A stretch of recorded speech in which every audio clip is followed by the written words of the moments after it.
পাবেন। পেন্টিং শুরু করতে গেলে দরকার অনেক দামি সরঞ্জাম, বড় সেটআপ, প্রফেশনাল জ্ঞান। কিন্তু সত্যিটা হলো শুরু হয় অনেক সহজ, অনেক নীরবে। যদি আপনিও শুরু করতে চান কিন্তু জানেন না কোথা থেকে শুরু করবেন, তাহলে এই চ্যানেলটাই হোক আপনার নিরাপদ আশ্রয়। আজ আমি দেখাবো কিভাবে মিনিমাল আর্ট সাপ্লাইজ দিয়ে আপনি আপনার পেন্টিং জার্নি শুরু করতে পারবেন। ততক্ষণ পর্যন্ত আমার সাথেই থাকুন। এই পেন্ট সেটটা হচ্ছে আমার মন্টমার্টে অ্যাক্রিলিক পেন্ট সেট, যেটাতে থাকবে 12টি ছোট্ট ছোট্ট টিউব। প্রতিটি টিউবেই থাকবে 12 ml করে কালার। রঙগুলো অনেক ঘন, স্মুথ, দ্রুত শুকায়, যার ফলে ব্লেন্ডিং, লেয়ারিং খুব সহজ হয়। কাগজ, ক্যানভাস, কাপড়, কাঠ সব ধরনের সারফেসে এই রঙগুলো ভালো কাজ করে। বিগিনারদের জন্য এটি একটি পারফেক্ট স্টার্টার সেট, যেখানে কম রঙেই পাওয়া যায় অসংখ্য শেডের সম্ভাবনা। এখানের প্রতিটি কালারই অনেকটা ভাইব্রেন্ট। এটা আমি অনেকদিন থেকে ব্যবহার করতেছি, দেখতেই পাচ্ছেন আমার হোয়াইট টিপটা অনেকটা শেষের দিকে। পেইন্টিং এর ক্ষেত্রে সঠিক ব্রাশ ব্যবহার না করলে আপনার পেইন্টিং ভালো দেখাবে না। এখানে দেখানো ব্রাশগুলো মেইনলি অ্যাক্রিলিক পেইন্টিং এর জন্য। এখানে আমি একজন বিগিনার হিসাবে কি ব্রাশ ব্যবহার করা লাগবে তাই দেখাচ্ছি। এটা হচ্ছে ফিলবার্ট। এটা ফুলের পাপড়ি, স্মুথ ব্লেন্ডিং এর জন্য ব্যবহার করা হয়।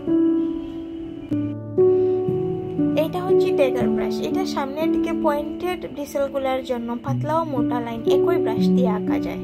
ফুলের পাতা, পাপড়ি এবং ক্যালিগ্রাফির ক্ষেত্রে এটা ব্যবহার করা হয়। এটা হচ্ছে একটা অ্যাঙ্গেল ব্রাশ। সোজা দাঁড়ালো এজ তৈরি, পাতা, পাপড়ি আঁকা এবং শেডিং বা ব্লেন্ডিং এর ক্ষেত্রেও এটা ব্যবহার করা হয়। এটা হচ্ছে একটা লাইনার ব্রাশ। এটা দিয়ে সূক্ষ্ম লাইন অথবা ডিটেল সেট করার জন্য ব্যবহার করা হয়। এটা হচ্ছে একটা ওয়েভ ব্রাশ। এটা দিয়ে রিয়েলিস্টিক পানির ঢেউ অথবা আকাশের মেঘ আঁকার জন্য ব্যবহার করা হয়।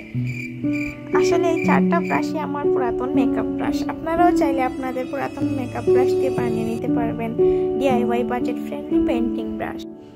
এটা হচ্ছে ফেভিক্রিলের একটা poster colour set. School level থেকে শুরু করে বিগিনারদের জন্য এটা একটা দারুণ অপশন। এটার প্রাইস পড়েছিল 350 টাকা। এটা হচ্ছে একটা 160 GSM water colour drawing pad. এটার পেজগুলো অনেক মোটা এবং টেকসই হয়। এটাতে ওয়াটার কালার, অ্যাক্রিলিক, ওয়াশ অথবা পোস্টার কালার দিয়ে পেন্টিং করা যায়। এটা একটা আমার মিনি ট্রাভেলার্স ড্রয়িং বুক। এটার পেজগুলো অনেকটা ভালো আছে। বিগিনারদের জন্য এরকম ড্রয়িং প্যাডই আমি সাজেস্ট করব। শুরুতে বড় বড় ক্যানভাস ব্যবহার না করে এরকম ছোট জার্নালগুলো ইউজ করা উচিত। সময় যাতে পেজগুলো উড়ে না যায় সেজন্য আমি এই ক্লিপগুলো ইউজ করি। আশা করি একটু হলেও আপনাদের এই ভিডিওটি কাজে আসবে। এরকম আরো ভিডিও চাইলে সাথেই থাকুন। দেখা হবে পরের ভিডিওতে।